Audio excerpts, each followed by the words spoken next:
नवाब मलिक जी पर जो कार्रवाई आज हुई है, इसमें ईडी ने कोर्ट में पूरी सत्यता उसके सामने रखी है। ये करोड़ों रुपए की जमीन, सैकड़ों करोड़ या हजारों करोड़ रुपए की जमीन किस प्रकार से अंडरवर्ल्ड के माध्यम से नवाब मलिक इन्होंने खरीदी, इसका सारा कच्चा चिट्ठा सामने आया है। विशेष रूप से जिनकी जमीन थी, उस महिला ने बयान देकर ईडी को यह बताया कि उनको इसमें एक भी पैसा नहीं दिया गया। उल्टा उनको यह कहा गया था कि अतिक्रमण निकालने के लिए पावर ऑफ अटर्नी दीजिए, और उसके बाद उनको डराया धमकाया गया और एक अलग पावर ऑफ अटर्नी तैयार करके उनसे जमीन हथियाई गई। इसमें महत्व का मुद्दा यह है कि यह जमीन जो ली गई है, जिन्होंने इस जमीन को हथियाया और वो पावर ऑफ अटर्नी के माध्यम से अपना नाम उस पर क्रिएट किया, वो एक शाह वली खान है जो मुंबई बम विस्फोट के आरोप में जेल में है और उनको उम्र कैद की सजा हुई है। दूसरे सलीम पटेल है जो हसीना पार्कर के फ्रंटमैन थे, और उनके नाम से दाऊद इब्राहिम जो इस देश का दुश्मन है, वो इस प्रकार से मुंबई में जमीनों के व्यवहार करके उसके माध्यम से मनी लॉन्ड्रिंग करके टेरर फंडिंग करता था। और इस मामले में जब कुछ लिंक्स ये एनआईए को मिले और ईडी को मिले, तो उन्होंने इब्राहिम कास्कर जो दाऊद इब्राहिम का भाई है उसको भी अरेस्ट किया, और इन सारे लिंक्स को एस्टैब्लिश करते हुए ये उनके ध्यान में आया। करीब 9 जगह उन्होंने छापे मारे और उसमें से ये सारी चीज़ें ध्यान में आई जो आज उन्होंने कोर्ट में कही है। इस मामले में ये हजारों करोड़ रुपए की जमीन मात्र 30 लाख रुपए में खरीदी गई, लेकिन वो भी पैसा जमीन के मालिकों को नहीं गया। और ईडी ने यह भी बताया कि इसमें 55 लाख रुपए ये सीधे हसीना पार्कर को मिले जो दाऊद की बहन थी और उसका सारा रियल एस्टेट का बिजनेस यहां पर संभाल रही थी।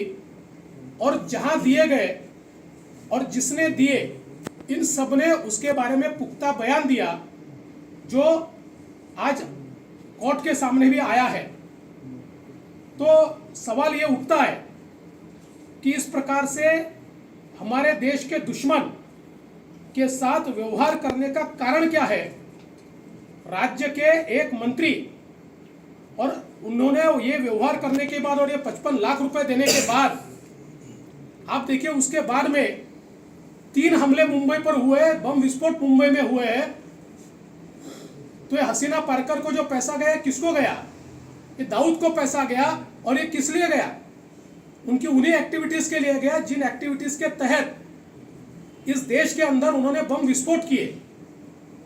और ये सारी चीजें कोर्ट के सामने ईडी ने रखी है। इतना ही नहीं, तो ईडी ने जेल के अंदर जाकर मुंबई बम विस्फोट के आरोपी का बयान भी लिया है, जिसमें उन्होंने ये सारी बातों को माना है और इंडिपेंडेंट गवाहों ने भी इसकी पुष्टि की है।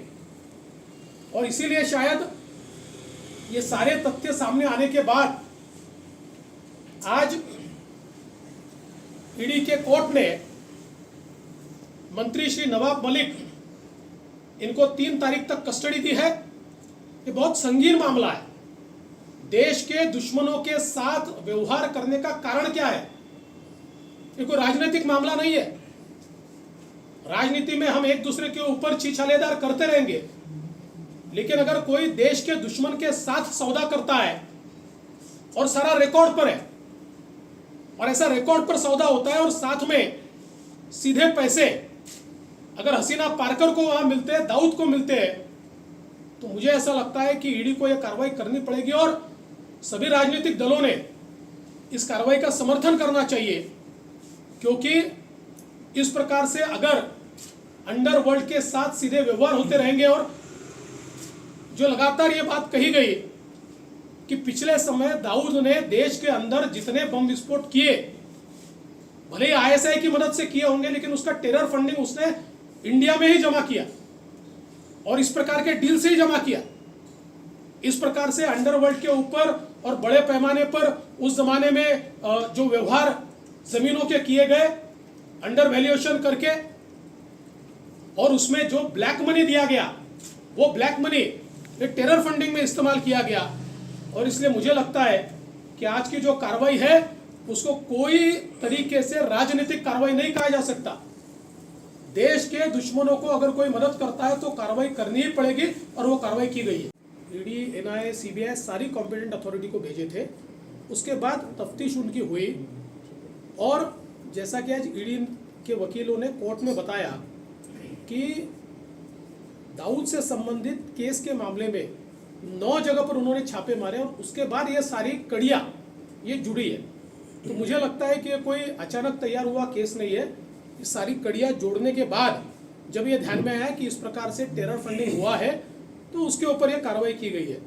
और जहाँ तक मंत्री इस्तीफा नहीं देंगे ये सरकार ने ली हुई भूमिका है, मुझे इस बात का बहुत दुख है।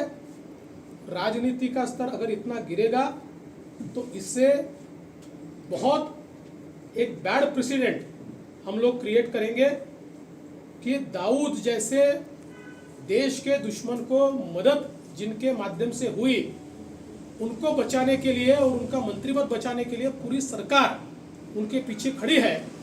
मुझे लगता है कि इसका देश को जवाब इस सरकार को देना पड़ेगा। पहली बात तो मैं आपको बता देना चाहता हूँ कि ये बौखलाहट बोल रही है, क्योंकि ऐसे मामले में उनके लोग आज पकड़े गए हैं कि जिसमें देश के साथ धोखा हुआ है और इसलिए उनकी बौखलाहट बोल रही है।